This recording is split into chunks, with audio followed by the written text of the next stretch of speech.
Le 10h midi, Sud Radio Média, Valérie Expert, Gilles Gansman. Bonjour à toutes et à tous et bonjour Gilles Gansman. Bonjour Valérie Expert. Aujourd'hui on est dans le journalisme pur et dur sur l'enquête avec un complément d'enquête demain. C'est pas très sympa pour Jordan Deluxe qu'on n'est pas dans le journaliste pur. Non mais là on est sur de l'enquête. À qui profitent les milliards de l'apprentissage? C'est un document assez incroyable. Et puis une nouvelle formule sur Arte. Enfin, c'est une émission qui s'appelle Source en fait. Absolument.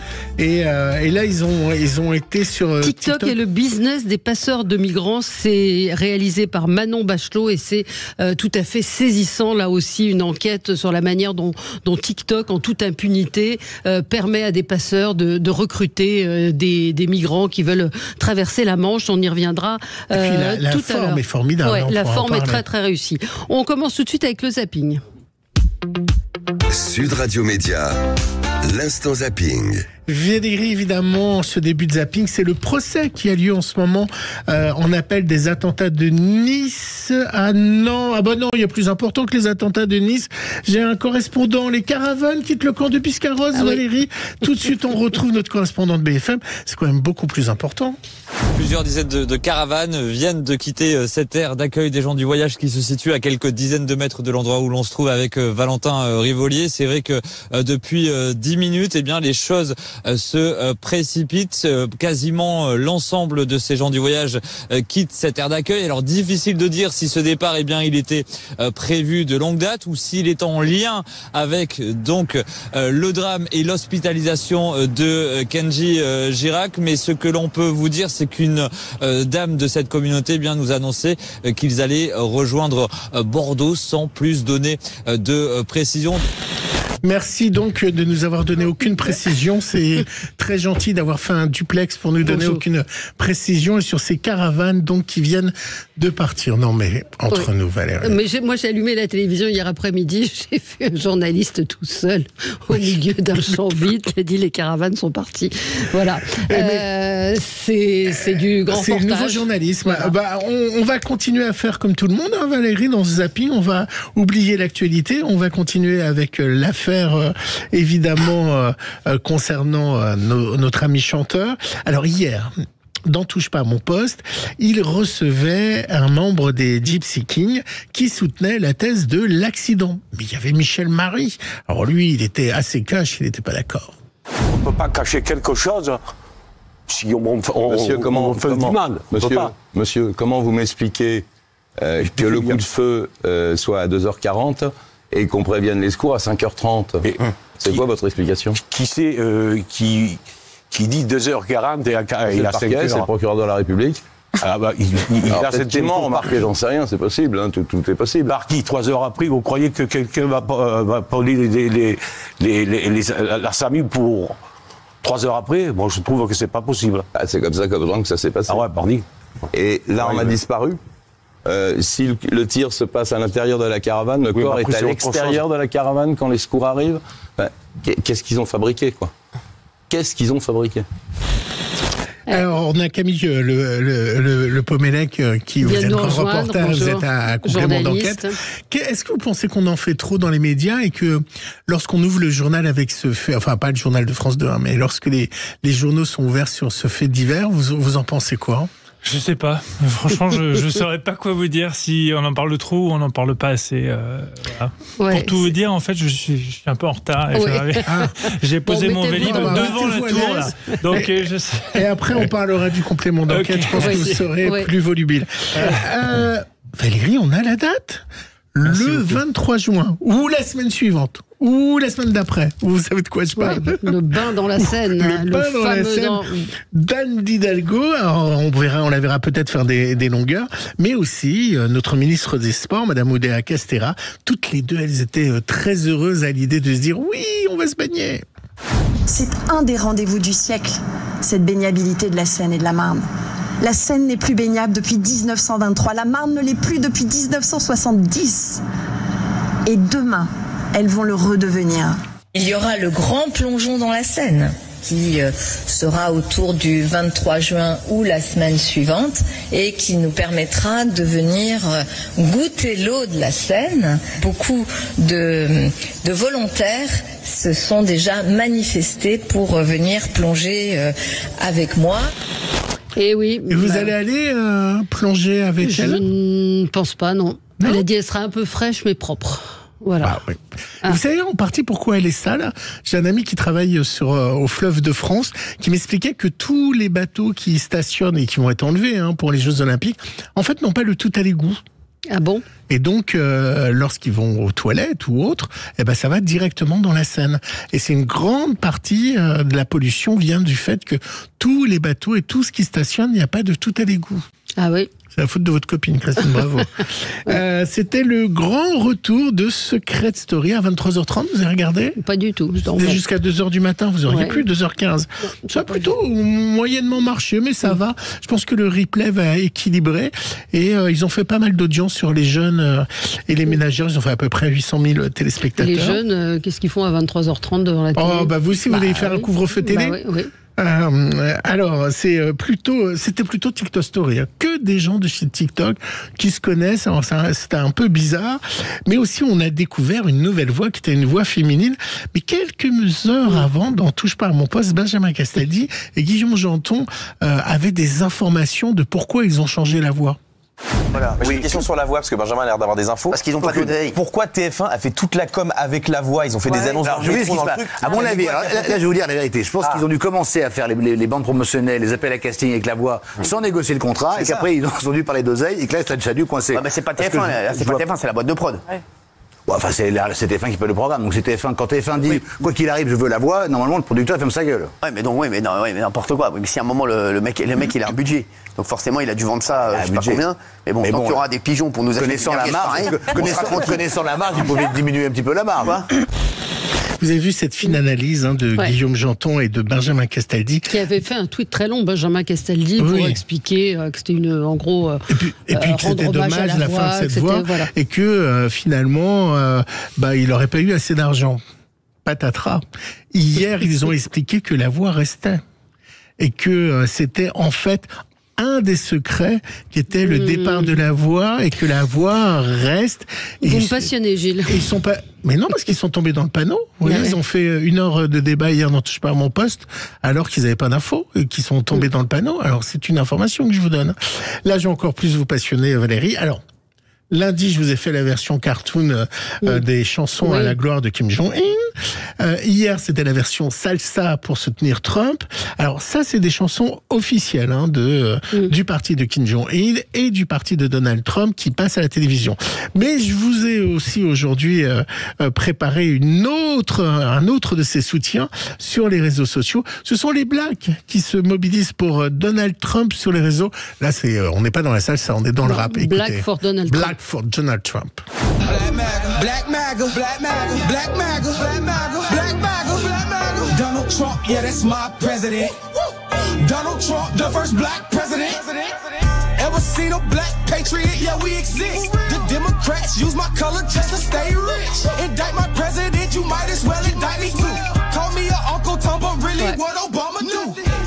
Il y a plein de chansons comme ça, c'est assez étonnant. Et là, c'était les Blacks. Demain, je vous ferai partie, je vous montrerai notre nouvel habillage. Ah bon, très bien, je suis ravie de l'apprendre. On se retrouve dans un instant avec Camille Le Pommelec pour un complément d'enquête demain soir à 23h sur France 2. À qui profitent les milliards de l'apprentissage? Une grande enquête qui révèle la gabegie et les arnaques, dont certains font preuve pour... On voit que notre ministre de l'économie veut faire des économies. À tout de suite. Le 10h midi, Sud Radio Média, Valérie Expert, Gilles Gansman. Radio Média, l'invité du jour. L'invité du jour, c'est Camille Le Pommelec. Bonjour, vous êtes journaliste, réalisateur à Complément d'enquête pour l'émission Complément d'enquête demain, jeudi 25 avril à 23h. À qui profitent les milliards de l'apprentissage? On est resté scotché par votre enquête parce que on découvre en fait les dessous de de ce qu'est l'apprentissage, les dessous et ce que ça coûte à l'État et la façon dont les entreprises, entre autres, autres en profitent. Alors c'est une enquête que vous avez réalisée, on va les citer, avec Clément Fabre, Bruno Maruani et Jeanne Bureau pour la société de production Icari. Quand vous démarrez une enquête comme celle-là, vous savez à quoi vous allez... on ne sait jamais à quoi on va s'attendre, mais vous avez trouvé que cette enquête était particulièrement pleine de rebondissements et de découvertes? Oui, ouais, ça fait presque 20 ans que je fais ce métier et souvent de l'investigation. Et là, il a fallu plusieurs semaines, voire plusieurs mois déjà de compréhension de tous les différents cycles de ce magma, parce que à la fois on parle de formation professionnelle, donc c'est le ministère du Travail, et puis c'est aussi de l'éducation. Donc il fallait, j'ai des enfants qui sont au collège, donc ça m'intéressait aussi de savoir où ils vont, un peu les boîtes à formation. Et il a vraiment fallu plusieurs semaines, plusieurs mois pour rentrer dans tous les rapports qui ont pu être écrits sur le sujet, comprendre les budgets, etc. C'est d'une grande complexité. Déjà, rappelez ce que recouvre l'apprentissage. De quoi on parle quand on parle d'apprentissage? Ça s'adresse à qui et comment ça fonctionne? L'apprentissage, on a tous, je crois, un peu l'image d'Épinal, des métiers manuels, c'est-à-dire quelqu'un qui est un peu décrocheur scolaire, on va dire à 14, 15 ans, l'école c'est pas fait pour lui, et là on lui dit écoute, tu vas apprendre avec un tuteur, et en plus tu vas être payé un peu moins qu'un salarié normal, mais voilà, tu vas apprendre en travaillant. Ça, c'est le principe. Et c'est vrai que ça marche bien, tout le monde est d'accord là-dessus, il y a un consensus politique depuis des années, et c'est vrai que depuis des années, ça décolle pas, alors qu'en Allemagne, il y en avait 2 fois plus. Donc Macron, quand il arrive en 2018, il dit voilà, moi je vais révolutionner l'apprentissage, on va vraiment faire exploser le truc. Et aujourd'hui, ça s'appelle l'alternance, mais c'est à peu près la même chose, c'est-à-dire là, c'est plus des étudiants du supérieur, et c'est on travaille et on étudie en même temps. Souvent, c'est 2 jours par semaine, ça peut être une semaine par mois. Alors, qui en profite de l'apprentissage? Financièrement, c'est ce qu'on découvre dans le reportage, c'est que c'est assez incroyable ce que ça coûte à l'État. Et ce que ça rapporte finalement à un certain nombre de personnes que vous avez bien identifiées dans le reportage. Absolument, 22 milliards, ça paraît... déjà, on a du mal à savoir ce que ça veut dire, 22 milliards, je trouve, mais en fait, ce qu'il faut comparer, c'est un économiste qui m'a aidé là-dessus, Bruno Coquet, qui est interrogé dans le reportage. Donc, la Cour des comptes, elle parle de 17 milliards, lui dit 22 milliards, parce que en plus des subventions aux employeurs, en plus des formations payées, il y a toutes les exonérations de charges, il y a tous les impôts sur le revenu qui ne payent pas, il y a toutes les aides des régions, donc bref, ça fait 22 milliards, et 22 milliards, c'est plus que ce que l'État, ce que nous on donne par exemple à l'enseignement supérieur, c'est plus que ce qu'on donne aux facs. L'université, c'est 17 milliards. Donc lui, il dit, imaginons ce qu'on ferait si on doublait ce budget. Ça donne un peu une idée des montants. Le budget des universités est moindre que le budget de l'apprentissage. C'est totalement fou. Et ce qui est totalement fou dans votre reportage, dont on a eu la chance de voir en avance, c'est que vous expliquez bien qu'en fait, nous, contribuables, on va à la fois payer des gens pour qu'ils aillent en apprentissage. En moyenne, c'est entre 11 000 et 14 000 par candidat quand on est dans des écoles supérieures. Et qu'ensuite, quand ils vont être embauchés, il va y avoir une réduction pour l'employeur et qui va pas payer d'impôts et autres. Et donc, il va avoir un salarié, au lieu de payer 2500 €, il va payer 1100 ou c'est à peu près ce que vous dites dans le sujet. Et ça aussi, c'est le contribuable qui paye. Ça veut dire qu'à chaque fois, nous, on passe à la caisse, en fait. Ouais, c'est ça. Plusieurs fois. Et c'est vrai que c'est assez fou. En fait, c'est aussi, donc, il y a une première chose, c'est ces formations, qui sont payées. Donc là, sans plafond. Avant, il y avait un plafond.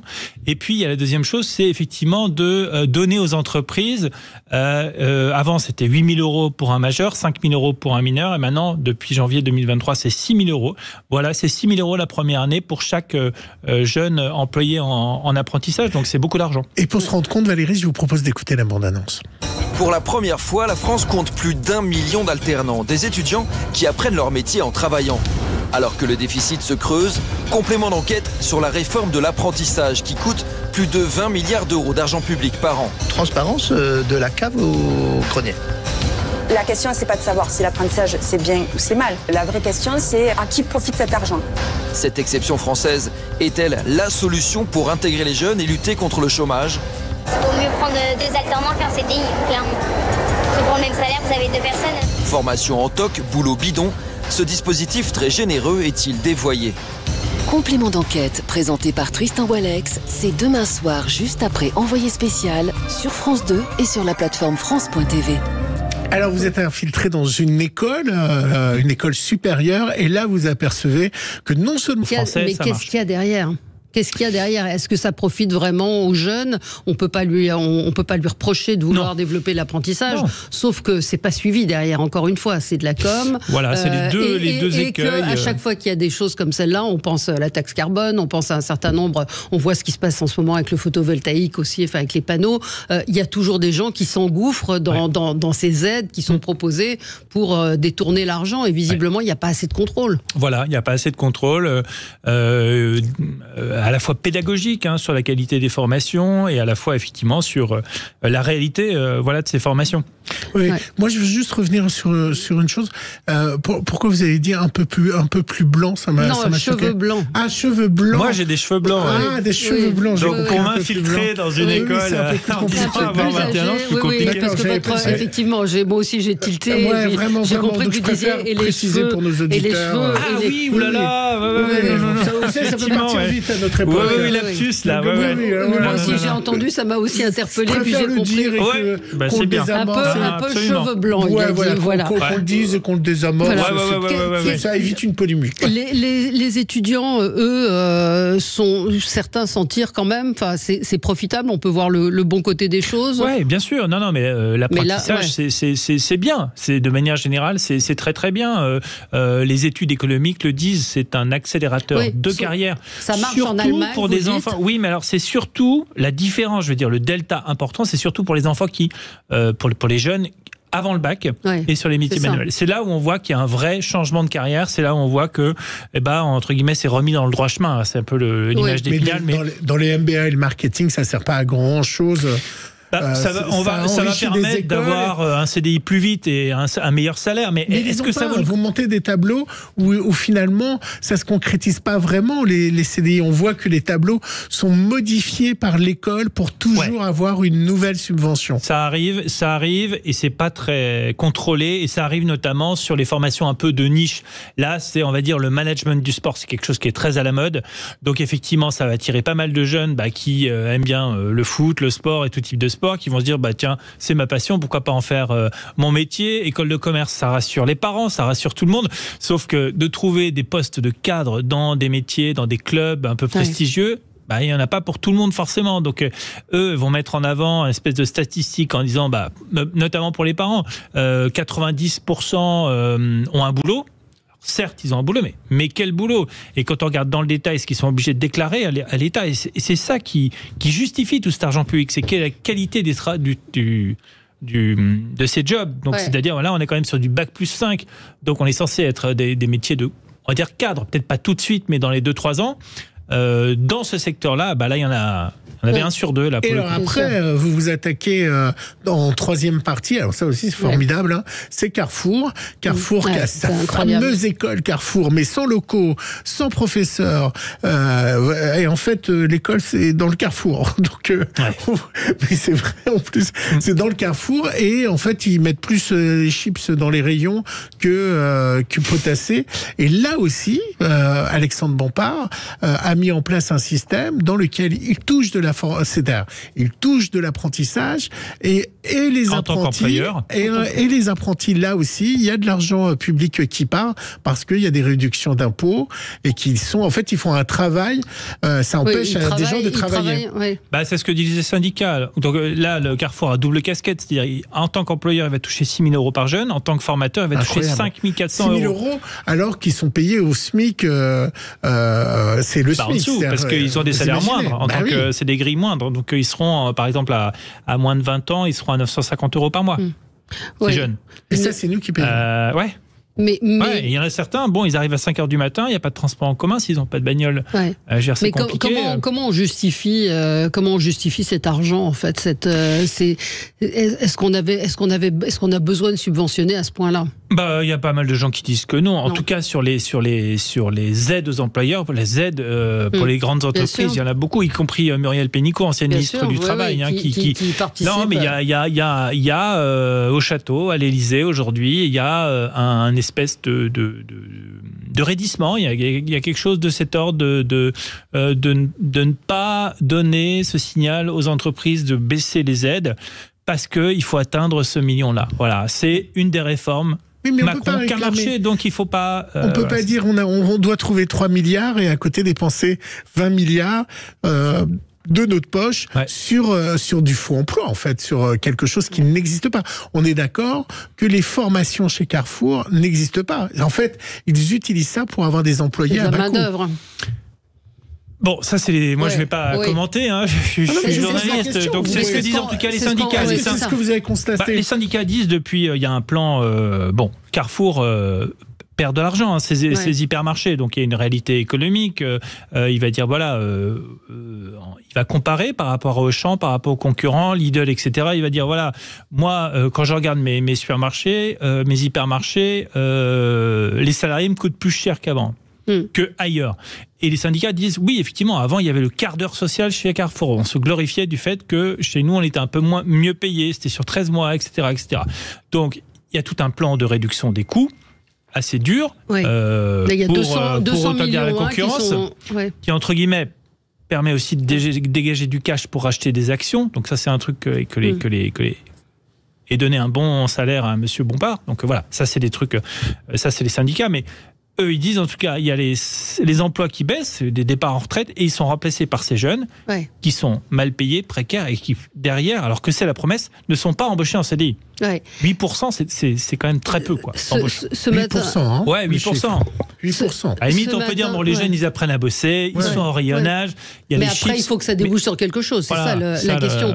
Ce matin, dans les Échos, une tribune apprentissage, ne transformons pas une voie royale en voie de garage, puisqu'ils ont été annoncés, en tout cas dans les projets, une coupe budgétaire de 200 millions supplémentaires, une coupe de 200 millions sur ces contrats d'apprentissage. Donc il y a quand même une prise de conscience au sein du gouvernement. Il y a même un groupe de députés de la majorité en septembre dernier, en lien plus ou moins avec Bruno Le Maire, qui ont tenté de réduire ces aides aux employeurs, notamment pour les grandes entreprises, pour justement les formations les plus hautes. Et l'Élysée a dit non, c'est... Voilà. C'est effectivement. Et sur le plateau, il y aura qui avec Tristan Ouellec dans les fauteuils rouges? Alors, je ne sais pas si je peux vous l'annoncer. Est-ce que j'ai le droit? Je sais pas. Oui, je vais le dire. Oui. D'accord. Parce que vous nous l'avez dit avant. D'accord. Non, mais vous pouvez le dire, non? Bon, c'est l'ancienne ministre du Travail, Muriel Pénicaud. D'accord. Qui est quand même accusée de collusion dans votre reportage. Donc c'est intéressant de voir ce qu'elle va dire. Le mot est un peu fort, mais on va dire qu'elle est embauchée, elle est au conseil d'administration de Galileo, qui est un des grands groupes de formation. Qui est un des grands groupes en tout cas, c'est vraiment passionnant, c'est intéressant, ça montre. Oui, bien sûr, comment effectivement, pourquoi 20 milliards d'euros pour l'apprentissage, comment c'est utilisé, comment certains en profitent. Il y a des étudiants qui sont interrogés, vous avez des formateurs, vous avez énormément de témoignages. C'est vraiment un document important, comme à chaque fois, j'ai envie de dire, dans Complément d'enquête. Camille Le Pomelec, merci d'avoir été avec nous. Jeudi, c'est demain. Oui, c'est demain à 23h, Complément d'enquête, et puis le replay, évidemment. Tout de suite, alors, on va parler de toute autre chose, mais néanmoins, c'est de l'enquête avec TikTok qui laisse finalement des recruteurs. Oui, c'est ça, les recruteurs pour les migrants pour pouvoir traverser. Bon, ma phrase, elle est alambiquée, mais en gros, TikTok laisse des recruteurs pour passer des annonces pour offrir leurs services aux migrants qui veulent traverser la Manche. J'y suis arrivée. Allez, à tout de suite. Le 10h midi, Sud Radio Média, Valérie Expert, Gilles Gansman. Sud Radio. Le supplément média. Le supplément média aujourd'hui avec Manon Bachelot. Bonjour, merci d'être avec nous. Vous êtes journaliste et on a adoré votre reportage. Enfin, adoré, le mot est peut-être pas très bien choisi, mais en tout cas, on a été là aussi scotché. On voit qu'il y a des journalistes qui font des enquêtes. On l'a vu avec Complément d'enquête. Et donc, c'était une émission source sur Arte qui existe. Pardon. Vous avez du mal ce matin. Oui, j'ai un peu de mal. Je sais pas pourquoi. Source. Encore bu, non, je n'ai pas bu, je bois du thé. TikTok est le business des passeurs de migrants. Donc, vous avez réalisé ce document dans le cadre de cette émission Source qui est tout à fait novatrice dans sa présentation. Ça dure un quart d'heure. C'est accessible sur la plateforme d'Arte, sur YouTube. Et on est avec vous dans cette enquête. On vous suit de clic en clic sur cette enquête en particulier extrêmement forte qui raconte raconte comment TikTok laisse des passeurs recruter, faire du recrutement pour des migrants qui veulent traverser la Manche. Absolument. Alors, en fait, l'idée de cette émission, c'était d'emmener les citoyens avec nous. Et c'est-à-dire qu'on raconte notre méthode d'enquête du point A au point B, au point final, ce que vous voulez montrer. Ouais. En fait, l'idée de base de création de l'émission, c'était de combattre en fait la défiance envers les journalistes et de montrer que on peut faire du journalisme en racontant nos sources, en racontant nos moyens de vérifier l'information, et que ça peut être aussi un peu excitant. En fait, on raconte l'histoire un peu comme un jeu de pistes à travers des outils numériques finalement qu'on trouve sur Internet et qui sont accessibles à tous, qui sont des outils publics maintenant. Ouais. Et là, ce qui est intéressant en plus dans cette enquête sur TikTok et les passeurs, c'est que j'ai travaillé uniquement en source ouverte. Ouais. C'est-à-dire que toutes mes informations sont en ligne sur Internet. Après, encore faut-il savoir où trouver, comment chercher, etc., comment vérifier l'information. Là, on fait un travail vraiment de journaliste. Ouais. Mais effectivement, toutes les informations sont accessibles. Ça part d'un passeur qui sur TikTok qui propose ses services pour faire des traversées. Donc, vous cliquez et vous le contactez pour traverser la Manche. Absolument. Et là, je me rends compte que il va me proposer une traversée quasiment 3 jours après l'avoir contacté. Donc ça confirme le fait qu'il est vraiment un passeur et pas un menteur qui s'afficherait comme un passeur, même si je vois pas bien l'intérêt de mentir sur ce genre de sujet. Et ensuite, il m'explique donc l'organisation de la traversée, que quelqu'un m'attend dans un camp de la jungle à côté de Dunkerque, qu'il faut qu'on se retrouve. Vous repérez aussi sur la photo de son profil TikTok un bâtiment que vous identifiez en ayant fait des recherches comme étant un bâtiment à Dunkerque. Donc vous comprenez que c'est par là que ça va se passer. Absolument, parce qu'en fait, la première fois que j'arrive sur son profil, c'est un profil anonyme avec des propositions de passage, et il s'affiche comme passeur, mais à aucun moment on peut deviner son identité, si ce n'est qu'on reconnaît son visage sur plusieurs photos. Et à noter qu'il n'est pas le seul, hein. C'est-à-dire que lorsque vous allez sur TikTok, vous avez un nombre de propositions et de profils qui vous proposent de traverser la Manche, finalement une quinzaine ou une vingtaine, et c'est là aussi où c'est intéressant en début, c'est-à-dire que vous montrez que TikTok est une plateforme pour laquelle tout le monde peut se connecter quand vous êtes migrant pour traverser. Ouais.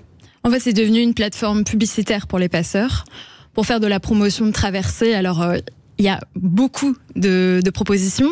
Donc, c'est qui va avoir la proposition la plus alléchante, traverser en seulement 3 heures, alors qu'on sait pertinemment que ça prend au moins 8 heures. Proposition pour les familles, les enfants, alors que c'est des traversées extrêmement périlleuses. À aucun moment, on s'est signalé, évidemment, sur ce genre de proposition. On rappelle qu'il y a eu 5 morts, dont une petite fille la nuit précédente. Absolument. Donc, c'est très dangereux. On vous dit, c'est pas dangereux d'ailleurs. Hein, il vous dit ça, le passeur. C'est ça qui est incroyable. Oui, parce que je lui dis que j'ai peur et donc que je ne viendrai pas. Bon, de toute façon, je ne comptais pas traverser. Mais il me dit là, il n'y a pas de danger. Et il vous demande pas de payer avant ? Ça, c'est un point qui est pas explicité vraiment. Non, parce que il demande de payer une fois qu'on est sur place. D'accord. Et c'est en liquide, j'imagine. J'imagine, mais je ne suis pas allée jusque-là dans l'enquête. Et j'imagine que c'est parce que vous êtes resté, sur Internet, vous vous rendez compte aussi que le prix n'est pas le même selon qu'on est afghan ou albanais. Ah oui, j'allais aller là-dessus, c'est incroyable. Absolument, parce que je me suis fait passer pour un migrant albanais. Là, je me suis rendu compte qu'on me proposait des tarifs beaucoup plus chers. Que quand on se fait passer pour un migrant afghan. Mais c'est aux alentours de entre 1800 et 2500 euros. C'est ça, exactement. Pour le passage. Après, vous enquêtez, on clique avec vous sur le profil de ce passeur. Donc, il a un profil Facebook. Vous voyez qu'il a pas mal d'argent, qu'il vit bien, qu'il est... qu'il a une notoriété. Et qu'il est kurde, c'est ça ? Il est kurde irakien. Ouais, c'est ça. Et voilà, tout vous ramène à son village. Exactement. Parce qu'en fait, je me suis aperçue que dans plusieurs de ses vidéos, il parlait d'une ville qui s'appelle Kalar, qui est située donc au Kurdistan irakien, à la frontière avec l'Iran. Et donc, en retrouvant sa photo, j'ai pu retrouver son profil Facebook. Et donc là, effectivement, il se lâchait beaucoup plus, entre guillemets, parce qu'il avait laissé son profil ouvert, ce qui est un peu étonnant. Mais là, on voit qu'effectivement, il a des belles voitures, qu'il est investi dans un club local, qu'il a financé les équipements événements sportifs de l'équipe. Il y a un auditeur qui demande, c'est pas illégal de promouvoir une chose illégale ou un crime en cours. Enfin, je sais pas s'il s'adresse à vous ou à TikTok. C'est-à-dire que la question, moi j'ai envie de poser, que fait TikTok? Vous avez essayé des conseils. Et après, moi je peux relayer l'auditeur où je trouve qu'il a raison. Et c'est le côté poil à gratter de ma question. C'est le petit manuel de comment traverser la Manche si vous êtes migrant quand même. En fait, ce que vous avez fait indirectement. Oui et non, parce qu'en fait, on ne donne à aucun moment les mots-clés exacts qu'il faut taper dans les barres de recherche pour essayer de pouvoir passer. Après, tous les migrants connaissent les mots-clés qu'il faut taper pour trouver. En fait, c'est très facile de trouver les numéros de téléphone. Les passeurs eux-mêmes mettent leur numéro de téléphone sur TikTok pour qu'on puisse les contacter pour pouvoir passer. Mais ça veut dire que la police aussi. Mais TikTok... et contre, dans leurs propres règles communautaires, il est interdit de faire la promotion du trafic d'êtres humains. Ouais. Absolument. C'est en ça qu'on les a questionnés, parce qu'effectivement, on s'est aperçu qu'il y avait des centaines de comptes. Là, on s'attache à un compte en particulier parce que lui dit lui-même qu'il est passeur, et donc on s'attachait à une histoire et un portrait.